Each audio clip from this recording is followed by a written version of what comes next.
Good morning and welcome to FPL Today, where we discuss FPL news and hot topics which could affect our FPL season. Today we are discussing Erling Haaland and his possible move to Chelsea. Will it happen, and how will it solve Chelsea's ongoing problems up front? So make sure to hit that like button and let me know how much you would price Erling Haaland at if he joins the Premier League, and how desperate you might be to get him into your FPL sides if he does so. And let's do a deep dive into Erling Haaland, or possibly potential other strikers that could join Chelsea that could have a massive effect on the FPL season this year.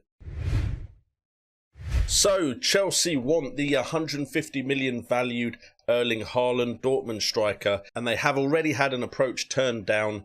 Chelsea have so far offered money plus Tammy Abraham or Callum Hudson-Odoi, but Dortmund are determined to keep Erling Haaland, the 20-year-old, and they've shown before that they are willing to turn down big money, like they did around this time last year with Jadon Sancho. Chelsea are keeping an eye on some other targets as well, just in case they can't pry Erling Haaland from Dortmund's hands. And those two are, of course, Antoine Griezmann. They're keeping an eye on him because Barcelona, of course, have their financial issues and need to get some money off of the wage budget. But they're also covering all their bases and keeping an eye on Romelu Lukaku as well, as Inter Milan also have some financial difficulties, which could mean they are willing to sell. All of these strikers, however, will be expensive. Potentially Griezmann and Lukaku could be brought down in price a bit because of the financial situation of the clubs they play for.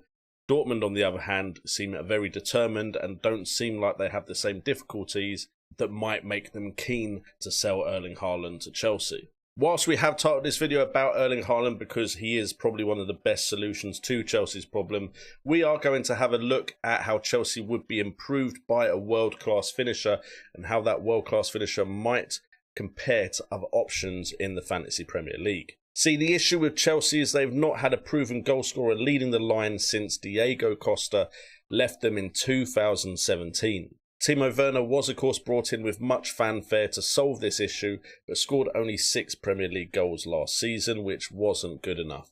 And there's potential for Timo Werner to move on because of this disappointing season, although his movement did create a lot of space and helped with Chelsea's chance creation. So we'll see what happens with Timo Werner as we get closer to the deadline day. Chelsea scored 5 fewer than they were expected to, according to their expected goals. Only Burnley, Brighton, Sheffield United and Fulham were more wasteful with their chances. In comparison, Spurs and Man City scored 14 more goals than they were expected to, according to their XG. That's a bit crazy considering the fact that they were, of course, one of the 4 clubs to qualify for the Champions League, got to an FA Cup final and won the Champions League without a really good goal-scoring striker. However, there was another club that didn't have a goal-scoring striker that did rather well last season as well, wasn't there? So maybe this is a new trend. However, Chelsea are keen to bring someone in to fill this gap. Chelsea also only converted 14.4% of their chances, putting them as the 14th best team in the Premier League for converting their chances into goals last season. However, creatively, they were ranked amongst the top 4 for chances created, big chances, and shots on goal. So we have a team that can create so many chances but have no one to stick it away. And this is where Erling Haaland, Romelu Lukaku, or Antoine Griezmann could potentially come in. If we focus on Haaland, Haaland has scored 29 goals in 27 appearances for Red Bull Salzburg and 57 goals in 59 appearances for Dortmund. His 20 Champions League goals in the last 2 seasons put him second only to Robert Lewandowski and level with Lionel Messi. And to add to this, he's done this with only just 16 appearances in the Champions League. In league football, only Lewandowski, Ronaldo and Messi have scored more goals since January 2020, but Haaland has been more clinical than Lewandowski with 31.5% conversion rate. Lewandowski, on the other hand, is at 28%. So as you can see, if you brought in someone like Haaland or Romelu Lukaku, who is also amongst the top 20 for things like expected goals and goals scored and other metrics that are favourable for strikers, then you're going to have a player in a side that can create a lot of chances for a front man to put away.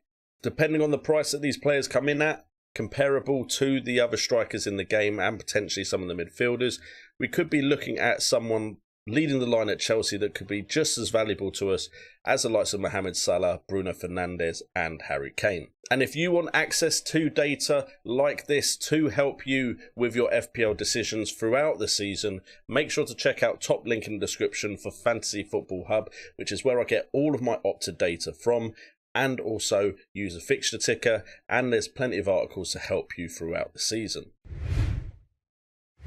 And finally, just to wrap up this video, a quick discussion over Man United's friendly against Queen's Park Rangers. Of course, there's a lot of hype around Man United, with the likes of Bruno Fernandes being one of the top scoring players last season, Jadon Sancho joining the club, and also the likes of Varane, Saul, and many others being linked with the red side of Manchester. However, in their friendly against Queen's Park Rangers, which was just after Ole Gunnar Solskjaer signed his new contract with Man United, Queen's Park Rangers managed to beat Man United 4-2. Now, this is a friendly, take it with a pinch of salt, and also they had a lot of their players that played in the Euros and potentially other players that have just come in that didn't appear in this game. However, they did lose 4-2 to Queen's Park Rangers.